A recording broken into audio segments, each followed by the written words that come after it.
नमस्कार आणि गुढीपाडव्याच्या शुभेच्छा. नवीन वर्षाच्या सगळ्यांना हार्दिक हार्दिक शुभेच्छा.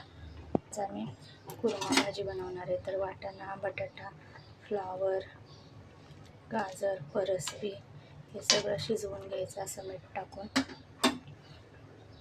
आणि हा मसाला इथं भाजला आहे.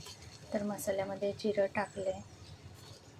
टाकले, लसूण, खोबरं, जिरं, कांदा आणि आलं टाकले, तीळ टाकले आणि असं तेलामध्ये जरासं भाजून घ्यायचं. कांदा हे सगळं असं भाजून घ्यायचं.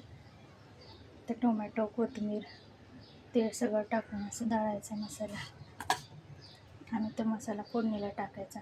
फोडणी देताना हा मसाला दळून टाकायचा. हळद, चटणी, मीठ टाकायचं आणि अशा प्रकारे कुर्मा भाजी बनवायची. इथं बटाटा शिजवून ठेवला आहे. ते सुक्का बटाटा बनवणार आहे, पुऱ्या बनवणार आहे, श्रीखंड, गुढीपाडवा, गुढी उभारायची. तर पाणी येईल, पाणी भरायचे. 8 वाजले तर आता पाणी येईल.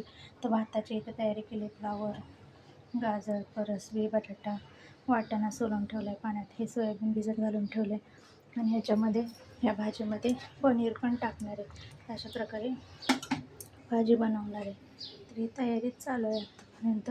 तर पाणी भरणार, पाणी भरून झालं की नंतर रांगोळी वगैरे काढणार, बाहेर पण गुढीची तयारी करणार, गुढी उभारणार. गुढी उभारली की नंतर नैवेद्य वगैरे दाखवणार, पाडवं वगैरे काढून घेणार. नंतर न राहिलेला अर्धा स्वयंपाक नंतर न करणार. तर पुन्हा एकदा सगळ्यांना गुढीपाडव्याच्या हार्दिक शुभेच्छा.